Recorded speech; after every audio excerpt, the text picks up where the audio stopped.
We must raise the minimum wage. He's right, we must. Actually, minimum wage laws aren't as benevolent as you might think. Let me guess. You're one of those people who thinks minimum wage increases increase unemployment. Not only does a minimum wage in general reduce employment, it can be argued that it was actually initially developed to do so. In fact, early 20th century socialist thought leader Sidney Webb wrote an article entitled The Economic Theory of a Legal Minimum Wage, in which he described married women, the disabled, and other, quote, invalids, unquote, as parasites who were taking work from able-bodied men. See, it was understood by many early on that minimum wage laws were there to price the less fit out of the marketplace. As a result, minimum wage laws were adopted early on by white racists to push ethnic minorities and immigrants out of the job.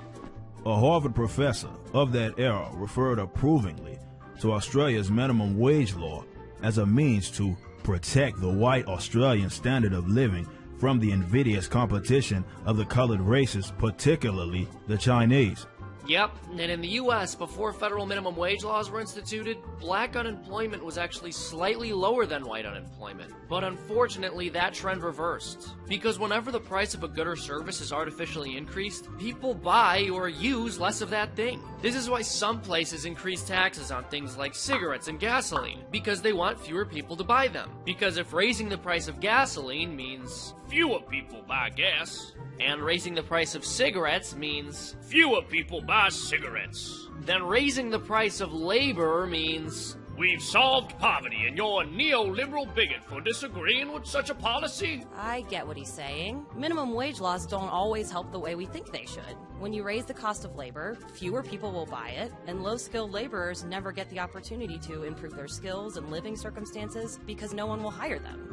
Nonsense! How else are we supposed to help the poor survive when it's so hard to make ends meet? Well, you could stop taking 20% of their income through taxation. Besides that, big businesses make so much money, and they can't even pay their workers? Why not just force them to hire people? Well, because most businesses in this country are small businesses, and no, they can't afford minimum wage increases. And if you shut them down because of that, they never grow to the point where they can afford to pay anyone a full-time salary. I mean, you should understand this. Don't you run a political campaign? How much do you pay your workers? Oh, they're unpaid interns.